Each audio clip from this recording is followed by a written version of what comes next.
High, আমি রাখি। এবারে চলে এসেছি 2024 সালের সবচেয়ে ভয়ঙ্কর কোরিয়ান মুভি এক্সুমা নিয়ে, যার 7 মাসের আইএমডিবি রেট 6.9 আউট অফ 10। এটা তোমাকে গায়ে অবশ্যই কাটা দিবে।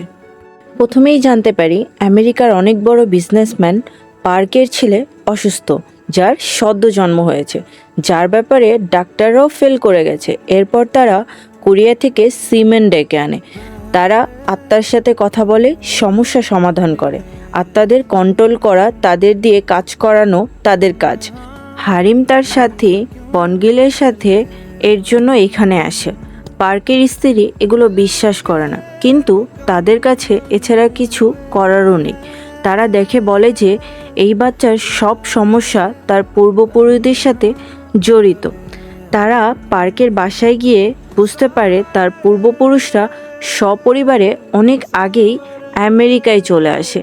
এই বাচ্চার দাদি প্যারালাইজড। বাচ্চার দাদির দাদা 100 বছর আগেই মারা গেছে, যার কবর কোরিয়াতে দাফন করা। পার্ক বলে তার পরিবারের সব প্রথম সন্তানদের সাথে এমনই হয়। আমার বড় ভাইও এভাবেই মারা গিয়েছিল। হারিম বলে ঘটনা অনেক বড়, কোরিয়াও যাওয়া লাগতে পারে।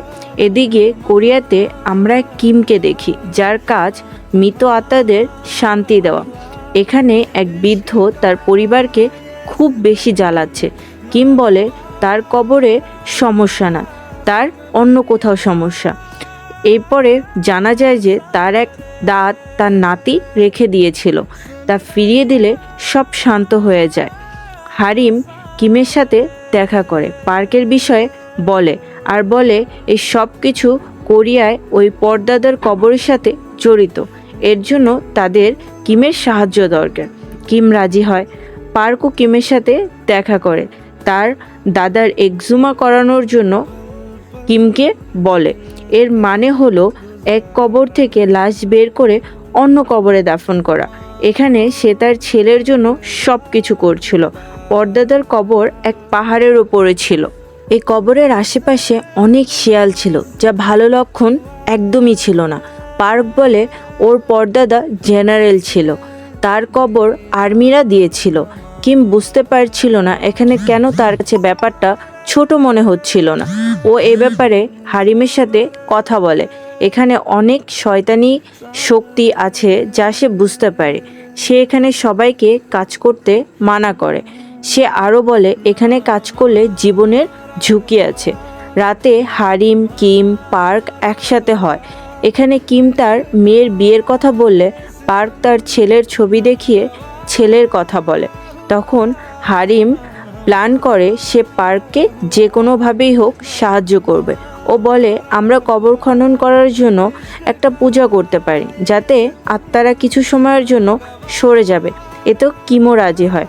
যার পরের দিন কাজ শুরু করার জন্য জেনারেলের মেয়ের পারমিশন নিয়ে নেওয়া হয়। হারিম এখানে পূজার সব জিনিস নিয়ে আসে, যাতে 5টি শূকর ছিল। এটা ওই 5 জনের জন্য বলি ছিল যারা কবর খুঁড়বে। এদিকে হারিমের শক্তিশালী আরাধনা শুরু হয়ে যায়, যাতে সবাই ওর সাথে মিলে কাজ করে। ঢোলের শব্দের সাথে সাথে হারিম ওর নাচ শুরু করে দেয়। তারপর চাকু দিয়ে নাচতে নাচতে শূকরগুলোকে কাটে। ওর এই ভয়ঙ্কর পূজা কবর থেকে লাশ তোলা পর্যন্ত চলে। কবরের ভিতর একজন একটা মানুষের মাথাওয়ালা সাপ দেখে। এটা দেখে ও কাউকে না বলে সেটাকে মেরে ফেলে। আর এরপরেই শুরু হয়ে যায় এক কথায় কিয়ামত। এর জন্য ওরা ফেরত চলে যায়। দাদার হাড্ডি জ্বালালেই সব সমস্যার সমাধান হয়ে যাবে। এত কিছু দেখার পর দাদার ব্যাপারে জানতে কিম পাশের এলাকায় যায়।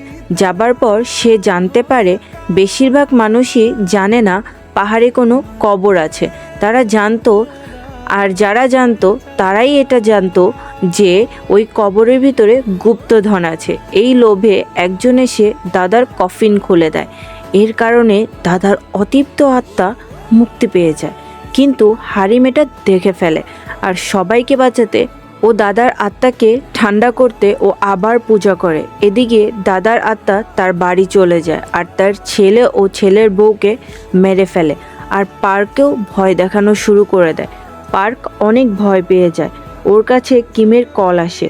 ফোনে কিমোকে বলছিল দাদার আত্মা মুক্ত হয়ে গেছে, ও তোমার বাবা মাকে মেরে ফেলেছে, তোমাকেও মেরে ফেলতে চায়। ও ফোনে কথা বলার সময় দরজায় টোকা পড়ে। তখন ফোনের কিম ওকে দরজা খুলতে মানা করে। দরজায়ও কিম ছিল। তখন পার্ক পাগল প্রায়। ফোনের কিম পার্ককে জানালা খুলতে বলে, আর যা থেকে আত্মা ভিতরে আসে। তখন পার্ক বুঝতে পারে যে ফোনের ভিতর দাদার আত্মা, আর দরজায় আসল কিম চাবি দিয়ে দরজা খুলে ভিতরে ঢুকে দেখে পার্ক তার দাদার আয়ত্তে চলে গেছে, তার দাদা তাকে আয়ত্ত করে ফেলেছে। তখন পার্কের মাধ্যমে দাদা কিমকে বলে ও কেন ওর পরিবারকে এতটা ঘৃণা করে আর সে এত রাগান্বিত।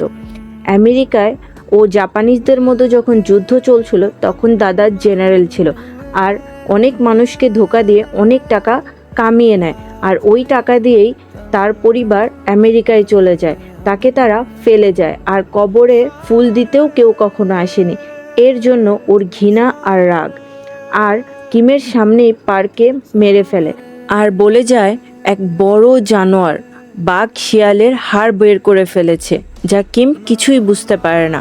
এরপর দাদা তার সামনেই পার্ককে মেরে ফেলে, আর তারপর দাদার আত্মা তার মেয়ে ও পার্কের ছেলেকে মারতে চলে যায়। আর এটা থামানোর জন্য কিম হারিমকে ফোন দিয়ে কাফিনকে জ্বলিয়ে দিতে বলে, আর তার মেয়েকে ফোন দিয়েও অনুমতি চায়। বাচ্চার জীবন বাঁচানোর জন্য এটা করতেই হবে, করা জরুরি। আর এদিকে দাদার মেয়েও অনুমতি দিয়ে দেয়। এরপর দাদার কফিন জ্বালিয়ে দেওয়া হয়, আর এভাবেই দাদার আত্মা মুক্তি পায়, আর বাকিরা বেঁচে যায়। এই কাহিনী এখানেই শেষ হতে পারত, কিন্তু না, এখনও এই পুরো মুভির সবচেয়ে বড় ধামাকা এখনও বাকি আছে, যেটা নেক্সট পার্টে তোমাদের সাথে আমি অবশ্যই এক্সপ্লেন করব। যদি তোমরা চাও অবশ্যই কমেন্টে নেক্সট লেখো।